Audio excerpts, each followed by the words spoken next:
जय भोलेनाथ। आप सभी पर भोलेनाथ की कृपा सदा बनी रहे। इससे पहले के अध्याय में तो आपने जाना ही था कि किस प्रकार देवी पार्वती भोलेनाथ को अपने पति के रूप में प्राप्त करने के लिए कठिन तपस्या में लीन हो गई।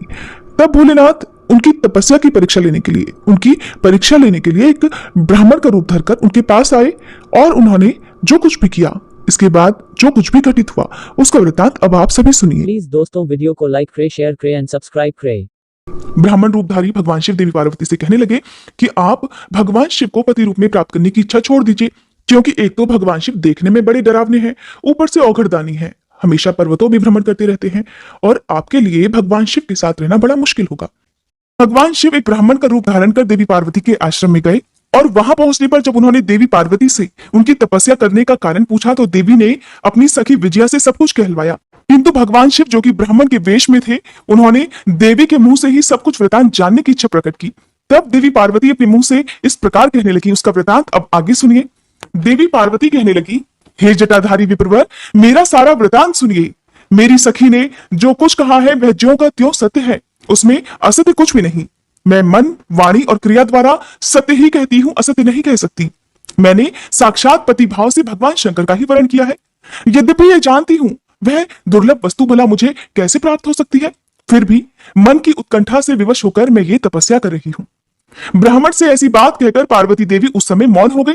तब उनकी वह बात सुनकर ब्राह्मण ने कहा, ब्राह्मण इस प्रकार कहने लगे कि इस समय तक मेरे मन में यह जानने की बहुत प्रबल इच्छा थी कि ये देवी किस दुर्लभ वस्तु को चाहती है, जिसके लिए ऐसा महान तप कर रही है। किंतु हे देवी, तुम्हारे मुखारविंद से सब कुछ सुनकर उस अभीष्ट वस्तु को जान लेने के बाद अब मैं यहां से जा रहा हूं। तुम्हारी जैसी इच्छा हो वैसा करो। यदि तुम मुझसे ना कहती तो मित्रता निष्फल होती। अब जैसा तुम्हारा कार्य है वैसा ही उसका परिणाम होगा। जब तुम्हें इसी में सुख है तब मुझे कुछ नहीं कहना है। वहां ऐसी बात कहकर ब्राह्मण रूपधारी भगवान शिव ने ज्यों ही वहां से जाने का विचार किया, त्यों ही देवी पार्वती प्रणाम करके उनसे इस प्रकार कहने लगी, हे विप्रवर, आप क्यों जाएंगे? ठहरिए और मेरे हित की बात तो बताइए। देवी के ऐसा कहने पर दंडधारी ब्राह्मण देवता रुक गए और इस प्रकार कहने लगे, देवी, यदि मेरी बात सुनने का मन है और मुझे भक्तिभाव से ठहरा रही हो तो मैं वह सब तत्व बता रहा हूं जिससे तुम्हें हिताहित का ज्ञान हो जाएगा। महादेव जी के प्रति मेरे मन में गौरव बुद्धि है, अतः मैं उनके सब प्रकार से कार्य जानता हूं, तो भी यथार्थ बात कहता हूं, तुम सावधान होकर सुनो। हे देवी, वृषभ के चिन्ह से अंकित ध्वजा धारण करने वाले महादेव जी सारे शरीर में भस्म रमाए रहते हैं, सिर पर जटा धारण करते हैं, धोती की जगह बाघ का चर्म पहनते और चादर की जगह हाथी की खाल ओढ़ते हैं, हाथ में भीख मांगने के लिए खोपड़ी लिए रहते हैं, झुंड के झुंड सांप उनके सारे अंगों में लिपटे रहते हैं और वे विष खाकर ही पुष्ट होते हैं, अभक्ष्य भक्षी हैं। उनके नेत्र बड़े भद्दे हैं और देखने में भी डरावने लगते हैं। उनका जन्म कब, कहां और किससे हुआ ये आज तक प्रकट नहीं हुआ। घर गृहस्थी के भोग से तो वे सदा दूर ही रहते हैं। और देवी, ये भी सुनो कि नंग धड़ंग होकर वे घूमते हैं और भूत प्रेतों को सदा अपने साथ रखते हैं। उनके एक दो नहीं 10 भुजाएं हैं। और देवी, मैं समझ नहीं पाता कि किस कारण से तुम उन्हें अपना पति बनाना चाहती हो। तुम्हारा ज्ञान कहां चला गया है? इस बात को आज सोच विचार कर मुझे बताओ। दक्ष ने अपने यज्ञ में अपनी ही पुत्री सती को केवल यही सोचकर नहीं बुलाया कि वह कपालधारी भिक्षुक की पत्नी है। इतना ही नहीं, उन्होंने यज्ञ में भाग देने के लिए सभी देवताओं को बुलाया, किंतु शंभु को छोड़ दिया। सती उस अपमान के कारण अत्यंत क्रोध से व्याकुल हो उठी। उसने अपने प्यारे प्राणों को तो छोड़ा ही, शंकर जी को भी त्याग दिया। और देवी, तुम तो स्त्रियों में रत्न हो, तुम्हारे पिता समस्त पर्वतों के राजा हैं, फिर तुम क्यों इस उग्र तपस्या के द्वारा वैसे पति को पाने की अभिलाषा करती हो? सोने की मुद्रा अर्थात अशर्फी देकर बदले में उतना ही बड़ा कांच लेना चाहती हो? उज्जवल चंदन छोड़कर अपने अंगों में कीचड़ लपेटना चाहती हो? सूर्य के तेज का परित्याग करके जुगनू की चमक पाना चाहती हो? महीन वस्त्र त्याग कर अपने शरीर को चमड़े से ढकने की इच्छा रखती हो? घर में रहना छोड़कर वन में धूनी रमाना चाहती हो? और हे देवेश्वरी, यदि तुम इंद्र आदि लोकपालों को त्याग कर शिव के प्रति अनुरक्त हो तो अवश्य ही रत्नों के उत्तम भंडार को त्याग कर लोहा पाने की इच्छा भी रखती हो। लोक में इस बात को बिल्कुल भी अच्छा नहीं कहा गया है। शिव के साथ तुम्हारा संबंध मुझे इस समय परस्पर विरुद्ध दिखाई देता है। देखिए, ब्राह्मण रूपधारी भगवान शिव देवी पार्वती की इच्छा जानने के बाद उन्हें किस प्रकार से उनकी परीक्षा ले रहे हैं, बार बार उन्हें शिव जी के अवगुण गिना रहे हैं। उम्मीद करती हूँ यहां तक आप सभी इस कथा का वृतांत जरूर सुन रहे होंगे। अगर सुन रहे हैं तो कमेंट भी जरूर कीजिएगा। तो ब्राह्मण देवता देवी पार्वती से कहते हैं कि देवी, कहां तुम जिसके नेत्र प्रफुल्ल कमल दल के समान शोभा पाते हैं, और कहां वे रुद्र जो 3 भद्दी आंखें धारण करते हैं? तुम तो चंद्रमुखी हो और शिव पंचमुख कहे गए हैं। तुम्हारे सिर पर दिव्य वेणी सर्पिणी सी शोभा पा रही है, परंतु शिव जी के मस्तक पर जो जटाजूट बताया जाता है वह प्रसिद्धि है। तुम्हारे अंग में चंदन का अंगराग होगा और शिव जी के शरीर में चिता का भस्म। कहा तुम्हारी सुंदर मृदुल साड़ी और कहा शंकर जी के उपयोग में आने वाली हाथी की खाल। देवी, कहा तुम्हारे अंगों में दिव्य आभूषण और कहा शंकर जी के सर्वांग में लिपटे हुए सर्प। कहा तुम्हारी सेवा के लिए तैयार रहने वाले संपूर्ण देवता और कहा भूतों की दी हुई बलि को पसंद करने वाले शिव। कहा तो मृदंग की मधुर ध्वनि और कहा डमरू की डिमडिम। कहा भेरियों के समूह की गड़गड़ाहट और कहा अशुभ श्रृंगीनाद। कहा ढक्का का शब्द और कहा अशुभ गलनाद। देवी, तुम्हारा ये उत्तम रूप शिव के योग्य कदापि नहीं है। यदि उनके पास धन होता तो वे दिगंबर क्यों रहते। सवारी के नाम पर उनके पास एक बूढ़ा बैल है और दूसरी कोई भी सामग्री या साधन उनके पास नहीं। कन्या के लिए ढूंढे जाने वाले वरों में जो नारियों को सुख देने वाले गुण बताए गए हैं, देवी उनमें से तो एक भी गुण उस भद्दी आंख वाले रुद्र में नहीं है। तुम्हारे पारंपरिक काम को भी उन हर देवता ने दग्ध कर दिया और तुम्हारे प्रति उनका अनादर तो तभी देख लिया गया जब वे तुम्हें छोड़कर कहीं और चले गए। उनकी कोई जाति नहीं देखी जाती, उनमें विद्या और ज्ञान का भी पता नहीं चलता। पिशाच ही उनके सहायक है और विष तो उनके कंठ में ही दिखाई देता है। वे सदा अकेले रहने वाली और विशेष रूप से विरक्त हैं, इसलिए तुम्हें हर के साथ अपने मन को नहीं जोड़ना चाहिए। कहा तुम्हारे कंठ में सुंदर हार और कहा उनके गले में पड़ी नरमुंडों की माला। देवी, तुम्हारे और हर के रूप आदि सब एक दूसरे के विरुद्ध हैं।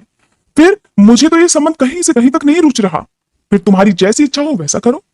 संसार में जो कुछ भी असत वस्तु है वह सब तुम स्वयं चाहने लगी हो, अर्थात जिसे कोई नहीं चाहता उसकी तुम इच्छा कर रही हो। अतः मैं कहता हूं कि तुम उस असत की ओर से अपने मन को हटा लो, नहीं तो फिर जो चाहे वो करो, मुझे कुछ नहीं कहना। श्री ब्रह्मा जी कहते हैं, नारद, ये बात सुनकर देवी पार्वती शिव की निंदा करने वाले ब्राह्मण पर मन ही मन कुपित हो उठी और उनसे इस प्रकार बोली। पार्वती जी कहने लगी कि बाबा जी, अब तक तो मैंने ये समझा था कि कोई दूसरे ज्ञानी महात्मा आ गए हैं, परंतु अब सब ज्ञात हो गया। आपकी कलई खुल गई, अर्थात पोल खुल गई। आपसे अब क्या कहूं, विशेषतः उस दशा में जब आप अवधि ब्राह्मण हैं। हे ब्राह्मण देवता, आपने जो कुछ कहा है वो सब मुझे पहले से ही पता है, परंतु वह सब झूठा ही है, सत्य कुछ भी नहीं। आपने कहा था कि मैं शिव को जानता हूं, और अगर आपकी ये बात ठीक होती तो आप ऐसी युक्ति और बुद्धि के विरुद्ध बातें तो कदापि नहीं बोलते। ये ठीक है कि कभी कभी महेश्वर अपनी लीला शक्ति से प्रेरित होकर तथा कथित अद्भुत वेश धारण कर लिया करते हैं, परंतु वास्तव में वे साक्षात परब्रह्म परमात्मा है। उन्होंने तो स्वेच्छा से ही शरीर धारण किया हुआ है। आप ब्रह्मचारी का स्वरूप धारण कर मुझे ठगने के लिए उद्यत होकर यहां पर आए और अनुचित और असंगत युक्तियों का सहारा लेकर छल कपट से युक्त बातें बोल रहे हैं। मैं भगवान शंकर के स्वरूप को भली भांति जानती हूं, इसलिए यथा योग्य विचार करके उनके तत्व का वर्णन करती हूं। वास्तव में शिव निर्गुण ब्रह्म है, कारणवश सगुण हो गए हैं जो निर्गुण है। समस्त गुण जिनके स्वरूप भूत है, उनकी जाति भला कैसे हो सकती है ब्राह्मण देवता। वे भगवान सदाशिव समस्त विद्याओं के आधार हैं। फिर उन पूर्ण परमात्मा को किसी विद्या से भला क्या काम। पूर्व काल में कल्प के आरंभ में भगवान शंभु ने श्री विष्णु को उच्छ्वास रूप से संपूर्ण वेद प्रदान किए थे, अतः उनके समान उत्तम प्रभु दूसरा भला कौन है। और जो सबके आदि कारण है, उनकी अवस्था अथवा आयु का माप तौल कैसे हो सकता है। प्रकृति उन्हीं से उत्पन्न हुई है, फिर उनकी शक्ति का दूसरा क्या कारण हो सकता है। जो लोग सदा प्रेम पूर्वक शक्ति के स्वामी भगवान शंकर का भजन करते हैं, उन्हें भगवान शंभु प्रभु शक्ति के उत्साह शक्ति और मंत्र शक्ति, ये तीनों अक्षय शक्तियां प्रदान करते हैं। भगवान शिव के भजन से ही जीव मृत्यु को जीत लेता है और निर्भय हो जाता है। इसलिए तीनों लोकों में उनका मृत्युंजय नाम प्रसिद्ध है। ब्राह्मण देवता उन्हीं के अनुग्रह से विष्णु विष्णु तत्व को, ब्रह्मा जी ब्रह्म तत्व को और देवता देवत्व को प्राप्त हुए हैं। शिव जी का पक्ष लेकर बहुत बोलने से क्या लाभ। वे भगवान शंभु ही स्वयं महाप्रभु हैं। कल्याण रूपी शिव की सेवा से यह कौन सा मनोरथ है जो सिद्ध नहीं हो सकता। उन महादेव जी के पास किस बात की कमी है जो वे भगवान सदाशिव स्वयं मुझे पाने की इच्छा करें। यदि शंकर जी की सेवा ना करे तो मनुष्य 7 जन्मों तक दरिद्र ही रहता है और उन्हीं की सेवा से सेवक को लोक में कभी नष्ट न होने वाली लक्ष्मी जी प्राप्त हो जाती है, जिनके सामने 8 सिद्धियां नित्य आकर सिर नीचा किए इस इच्छा से नृत्य करती हैं कि वे भगवान हम पर संतुष्ट हो जाएं। उनके लिए कोई भी हितकर वस्तु दुर्लभ भला कैसे हो सकती है। देवी पार्वती आगे कहती है, हे ब्राह्मण देवता, यद्यपि यहां मांगलिक कही जाने वाली वस्तुएं शंकर जी का सेवन नहीं करती, फिर भी उनके स्मरण मात्र से ही सभी का मंगल होता है और ये बात तो आप भी भली भांति जानते हैं। जिनकी पूजा के प्रभाव से ही उपासक का हर प्रकार से भला हो जाता है, उद्धार हो जाता है, संपूर्ण कामनाएं सिद्ध हो जाती हैं। सदा निर्विकार रहने वाले उन परमात्मा शिव में विकार भला कहां से आ सकता है? जिस पुरुष के मुख में निरंतर शिव ये मंगलमय नाम निवास करता है, उसके दर्शन मात्र से ही अन्य सब सदा पवित्र हो जाते हैं। जैसा कि आपने कहा है कि वे चिता का भस्म लगाते हैं, परंतु यदि उनका लगाया हुआ भस्म अपवित्र होता तो उनके शरीर से झड़कर गिरे हुए उस भस्म को देवता लोग सदा अपने सिर पर कैसे धारण करते? अतः शिव जी के अंगों के स्पर्श से अपवित्र वस्तु भी पवित्र हो जाती है। जो महादेव सगुण होकर तीनों लोकों की कर्ता भरता और हरता है तथा निर्गुण रूप में शिव कहलाते हैं, वे बुद्धि के द्वारा पूर्ण रूप से कैसे जाने जा सकते हैं? पर ब्रह्म परमात्मा शिव का जो निर्गुण रूप है, उसे आप जैसे बहिर्मुख लोग भला कैसे जान सकते हैं? जो दुराचारी और पापी हैं, वे देवताओं से बहिष्कृत हो जाते हैं। ऐसे लोग निर्गुण शिव के तत्व को नहीं जानते और ना कभी जान पाएंगे। जो पुरुष तत्व को न जानने के कारण यहाँ शिव की निंदा करता है, उसके जन्म भर का सारा संचित पुण्य भी भस्म हो जाता है। और आपने जो यहाँ अमित तेजस्वी महादेव जी की निंदा की है और मैंने जो आपकी पूजा की है, उससे मुझे पाप की भागिनी होना पड़ा है। शिव द्रोही को देखकर वस्त्र सहित स्नान करना चाहिए और शिव द्रोही का दर्शन हो जाने पर प्रायश्चित करना चाहिए। इतना कहकर देवी पार्वती उस ब्राह्मण पर अधिक रुष्ट होकर कहने लगी, अरे रे दुष्ट, तूने कहा था कि मैं शंकर को जानता हूं, परंतु निश्चय ही तूने उन सनातन शिव को नहीं जाना है। भगवान रुद्र को तू जैसा कहता है वे वैसे ही क्यों ना हो, उनके जैसे भी बहुसंख्यक रूप भला क्यों ना हो, सत्पुरुषों के प्रेतम नित्य निर्विकार वे भगवान शिव ही मेरे अभीष्टतम देव हैं। ध्यान पूर्वक सुनो, ब्रह्मा और विष्णु कभी भी उन महात्मा हर के समान नहीं हो सकते। फिर दूसरे देवताओं की तो भला बात ही क्या है, क्योंकि वे सदैव काल के अधीन हैं। और इस प्रकार अपनी शुद्ध बुद्धि से तत्वतः विचार कर मैं शिव जी के लिए वन में आकर बड़ी भारी तपस्या कर रही हूं। वे भक्त वत्सल सर्वेश्वर शिव ही हम सब के परमेश्वर हैं। दीनों पर अनुग्रह करने वाले उन महादेव को ही प्राप्त करने की मेरी इच्छा है। श्री ब्रह्मा जी कहते हैं, नारद, ऐसी बात कहकर गिरिराज नंदिनी गिरिजा मौन हो गई और निर्विकार चित्त से भगवान शिव का ध्यान करने लगी। देवी की बात सुनकर वे ब्रह्मचारी ब्राह्मण जो ही कुछ फिर कहने के लिए तैयार हुए, त्यों ही शिव में आसक्ति चित्त होने के कारण उनकी निंदा सुनने से विमुख हुई पार्वती अपनी सखी विजया से शीघ्र बोली। पार्वती जी कहने लगी, सखी, इस अधम ब्राह्मण को यत्नपूर्वक रोक लो, ये फिर कुछ कहना चाहता है। ये केवल शिव जी की ही निंदा करेगा और जो शिव की निंदा करता है केवल उसी को पाप नहीं लगता, जो उस निंदा को सुनता है वह भी उस पाप का भागीदार बन जाता है। भगवान शिव के उपासकों को चाहिए कि वे शिव जी की निंदा ना कभी खुद करें और ना ही करने वाले का सहयोग करें। यदि वह ब्राह्मण हो तो उसे अवश्य ही त्याग दें और स्वयं उस निंदा के स्थान से शीघ्र दूर चले जाएं। ये दुष्ट ब्राह्मण फिर शिव जी की निंदा करेगा। ब्राह्मण होने के कारण ये तो वध्य है नहीं, अतः त्याग देने योग्य है। किसी भी तरह इसका मुंह नहीं देखना चाहिए सखी। इस स्थान को छोड़कर हम लोग आज ही किसी दूसरे स्थान में शीघ्र ही चली जाएंगी, जिससे फिर इस अज्ञानी के साथ बात करने का अवसर मुझे दोबारा ना मिले।